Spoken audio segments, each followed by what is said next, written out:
السلام علیکم ورحمۃ اللہ وبرکاتہ۔ پیارے دوستوں، میں امید رکھتی ہوں کہ آپ اللہ تعالیٰ کے فضل و رحمت سے صحت اور ایمان کی بہترین حالتوں میں ہوں گے۔ آج کی ویڈیو میں ہم جانیں گے کہ پیارے نبی صلی اللہ علیہ وسلم پر وحی کیسے نازل ہوتی تھی۔ ہمارے پیارے نبی صلی اللہ علیہ وسلم کی عمر مبارک جب 40 سال کے قریب ہوئی تو وحی کے آثار شروع ہو گئے۔ اس سلسلے میں سب سے پہلے آپ صلی اللہ علیہ وسلم کو سچے خواب دکھائی دینے لگے۔ آپ صلی اللہ علیہ وسلم جو بھی خواب دیکھتے وہ حقیقت بن کر سامنے آ جاتا۔ اللہ تعالیٰ نے سچے خوابوں کا سلسلہ اس لیے شروع کیا کہ اچانک فرشتے کی آمد سے کہیں آپ خوف زدہ نہ ہو جائیں۔ ان دنوں ایک بار آپ صلی اللہ علیہ وسلم نے سیدہ خدیجہ رضی اللہ تعالیٰ عنہا سے فرمایا، جب میں تنہائی میں جا کر بیٹھتا ہوں تو مجھے آواز سنائی دیتی ہے، کوئی کہتا ہے اے محمد اے محمد۔ ایک بار آپ صلی اللہ علیہ وسلم نے فرمایا، مجھے ایک نور نظر آتا ہے، یہ نور جاگنے کی حالت میں نظر آتا ہے، مجھے ڈر ہے کہ اس کے نتیجے میں کوئی بات نہ پیش آ جائے۔ ایک بار آپ صلی اللہ علیہ وسلم نے یہ بھی فرمایا، اللہ کی قسم مجھے جتنی نفرت ان بتوں سے ہے اتنی کسی اور چیز سے نہیں۔ وحی کے لیے آپ صلی اللہ علیہ وسلم کو ذہنی طور پر تیار کرنے کے لیے اللہ تعالیٰ نے فرشتے اسرافیل کو آپ صلی اللہ علیہ وسلم کا ہمدم بنا دیا۔ آپ صلی اللہ علیہ وسلم ان کی موجودگی کو محسوس تو کرتے تھے مگر انہیں دیکھ نہیں سکتے تھے۔ اس طرح آپ صلی اللہ علیہ وسلم کو نبوت کی خوشخبریاں ملنے لگیں۔ آپ صلی اللہ علیہ وسلم کو وحی کے لیے تیار کیا جا رہا تھا۔ اللہ تعالیٰ نے آپ صلی اللہ علیہ وسلم کے دل میں تنہائی کا شوق پیدا فرما دیا، چنانچہ آپ کو تنہائی عزیز ہو گئی۔ آپ غار حرا میں چلے جاتے اور وہاں وقت گزارتے۔ اس پہاڑ سے آپ صلی اللہ علیہ وسلم کو ایک بار آواز بھی سنائی دی تھی، میری طرف تشریف لائیے اے اللہ کے رسول۔ اس غار میں آپ صلی اللہ علیہ وسلم مسلسل کئی راتیں گزارتے، اللہ کی عبادت کرتے۔ کبھی آپ صلی اللہ علیہ وسلم 3 راتوں تک وہاں ٹھہرتے، کبھی 7 راتوں تک تو کبھی پورا مہینہ وہاں گزار دیتے۔ آپ صلی اللہ علیہ وسلم جو کھانا ساتھ لے کر جاتے تھے جب ختم ہو جاتا تو گھر تشریف لے جاتے۔ یہ کھانا عام طور پر زیتون کا تیل اور خشک روٹی ہوتا تھا، کبھی کھانے میں گوشت بھی ہوتا تھا۔ غار حرا میں قیام کے دوران کچھ لوگ وہاں سے گزرتے اور ان میں سے کچھ مسکین لوگ ہوتے تو آپ صلی اللہ علیہ وسلم انہیں کھانا کھلاتے۔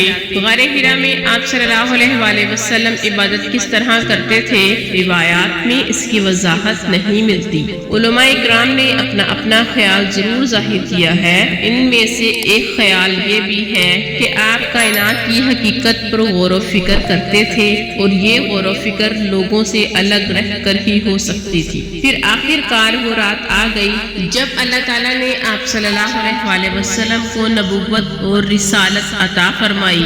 آپ صلی اللہ علیہ وسلم کی نبوت کے ذریعے اپنے بندوں پر عظیم احسان فرمایا۔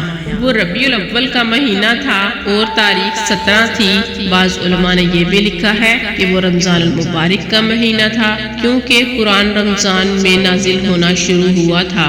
8ویں اور تیسری تاریخ بھی روایات میں آئی ہے اور یہ پہلا موقع تھا جب حضرت جبرائیل علیہ السلام وحی لے کر آپ صلی اللہ علیہ وسلم کی خدمت میں حاضر ہوئے۔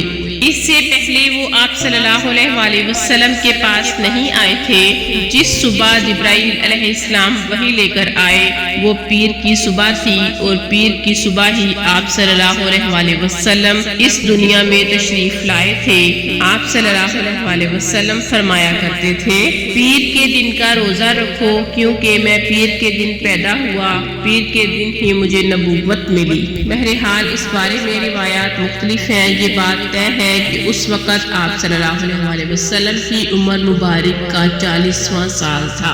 آپ صلی اللہ علیہ وسلم اس وقت نیند میں تھے کہ جبرائیل علیہ السلام تشریف لائے اور ان کے ہاتھ میں ایک ریشمی کپڑا تھا اور کپڑے میں ایک کتاب تھی۔ انہوں نے آتے ہی کہا اقرأ، یعنی پڑھیے۔ آپ صلی اللہ علیہ وسلم نے فرمایا میں نہیں پڑھ سکتا، یعنی میں پڑھا لکھا نہیں۔ اس پر حضرت جبرائیل علیہ السلام نے آپ کو سینے سے لگا کر بیچا۔ آپ صلی اللہ علیہ وسلم فرماتے ہیں انہوں نے مجھے اس زور سے بیچا کہ مجھے موت کا گمان ہوا۔ اس کے بعد انہوں نے مجھے چھوڑ دیا اور پھر کہا پڑھیے، یعنی جو میں کہوں وہ پڑھیے۔ اس پر آپ صلی اللہ علیہ وسلم نے فرمایا میں کیا پڑھوں؟ تب جبرائیل علیہ السلام نے سورہ الگ کی یہ آیات پڑھی۔ ترجمہ: اے پیغمبر صلی اللہ علیہ وسلم، آپ پر جو قرآن نازل ہوا کرے گا اپنے رب کا نام لے کر پڑھا کیجئے، یعنی جب پڑھیں بسم اللہ الرحمن الرحیم کہہ کر پڑھا کیجئے۔ جس نے مخلوقات کو پیدا کیا، جس نے انسان کو خون کے لوتھڑے سے پیدا کیا، آپ قرآن پڑھا کیجئے اور آپ کا رب بڑا کریم ہے، جو چاہتا ہے عطا کرتا ہے، اور ایسا ہے جس نے لکھے پڑھوں کو قلم سے تعلیم دی اور عام طور پر انسانوں کو دوسرے ذریعوں سے ان چیزوں کی تعلیم دی جن کو وہ نہیں جانتا تھا۔ آپ صلی اللہ علیہ وسلم فرماتے ہیں میں نے ان آیتوں کو اس طرح پڑھا جس کے بعد یہ فرشتہ میرے پاس سے چلا گیا۔ ایسا لگتا تھا گویا میرے دل میں ایک تحریر لکھ دی گئی ہو، یعنی یہ کلمات مجھے زبانی یاد ہو گئے۔ اس کے بعد آپ صلی اللہ علیہ وسلم گھر تشریف لائے۔ بعض روایات میں آتا ہے کہ جبرائیل علیہ السلام جب غار میں آئے تو پہلے انہوں نے یہ الفاظ کہے اے محمد آپ اللہ کے رسول ہیں اور میں جبرائیل ہوں۔ آپ صلی اللہ علیہ وسلم کی گھر تشریف آوری سے پہلے سیدہ خدیجہ رضی اللہ عنہا نے حسب معمول آپ صلی اللہ علیہ وسلم کے لیے کھانا تیار کر کے ایک شخص کے ہاں آپ کے پاس بھجوا دیا تھا، مگر اس شخص نے آپ صلی اللہ علیہ وسلم کو غار میں نہ پایا۔ اس شخص نے واپس آ کر یہ بات سیدہ خدیجہ رضی اللہ عنہا کو بتائی۔ انہوں نے آپ صلی اللہ علیہ وسلم کی تلاش میں آپ صلی اللہ علیہ وسلم کی عزیز و اقارب کے گھر آدمی بھیجے، مگر آپ صلی اللہ علیہ وسلم وہاں بھی نہ ملے۔ اس لیے سیدہ خدیجہ رضی اللہ عنہا پریشان ہو گئیں۔ وہ ابھی اسی پریشانی میں تھیں کہ آپ صلی اللہ علیہ وسلم تشریف لائے۔ آپ صلی اللہ علیہ وسلم نے جو کچھ دیکھا اور سنا تھا اس کی تفصیل سیدہ خدیجہ رضی اللہ عنہا سے بیان فرمائی۔ حضرت جبرائیل علیہ السلام کا یہ جملہ بھی بتایا کہ اے محمد آپ اللہ کے رسول ہیں۔ یہ سن کر سیدہ خدیجہ رضی اللہ عنہا نے کہا آپ کو خوشخبری ہو، آپ یقین کیجئے قسم ہے اس ذات کی جس کے قبضے میں میری جان ہے، آپ اس امت کے نبی ہوں گے۔ پھر سیدہ خدیجہ رضی اللہ عنہا آپ صلی اللہ علیہ وسلم کو اپنے چچا زاد بھائی ورقہ بن نوفل کے پاس لے گئیں۔ غار کا سارا واقعہ انہیں سنایا۔ ورقہ بن نوفل پرانی کتابوں کے عالم تھے، ساری بات سن کر پکار اٹھے قدوس قدوس، قسم ہے اس ذات کی جس کے قبضے میں میری جان ہے۔ ختیجہ اگر تم سچ کہہ رہی ہو نا تو اس میں کوئی شک نہیں۔ ان کے پاس وہی ناموس اکبر یعنی جبرائیل علیہ السلام آئے تھے جو حضرت موسیٰ علیہ السلام کے پاس آیا کرتے تھے۔ محمد اس امت کے نبی ہیں، یہ اس بات پر یقین کر لیں۔ قدوس کا مطلب ہے وہ ذات جو ہر عیب سے پاک ہو۔ یہ لفظ تعجب کے وقت بولا جاتا ہے، جیسے ہم کہہ دیتے ہیں اللہ اللہ۔ ورقہ بن نوفل کو جبرائیل علیہ السلام کا نام سن کر حیرت اس لیے ہوئی تھی کہ عرب کے دوسرے شہروں میں لوگوں نے یہ نام سنا بھی نہیں تھا۔ یہ بھی کہا جاتا ہے کہ ورقہ بن نوفل نے آپ صلی اللہ علیہ وسلم کے سر کو بوسہ دیا تھا اور پھر کہا تھا کاش میں اس وقت تک زندہ رہتا جب آپ لوگوں کو اللہ تعالیٰ کی دعوت دیں گے اور میں آپ کی مدد کرتا، اس عظیم کام میں بڑھ چڑھ کر حصہ لیتا۔ کاش میں اس وقت تک زندہ رہوں جب آپ صلی اللہ علیہ وسلم کی قوم آپ کو جھٹلائے گی، آپ کو تکالیف پہنچائیں گے، آپ کے ساتھ جنگیں لڑی جائیں گی اور آپ کو یہاں سے نکال دیا جائے گا۔ اگر میں اس وقت تک زندہ رہا تو آپ کا ساتھ دوں گا، اللہ کے دین کی حمایت کروں گا۔ آپ صلی اللہ علیہ وسلم یہ سن کر حیران ہوئے اور فرمایا میری قوم مجھے وطن سے نکال دے گی؟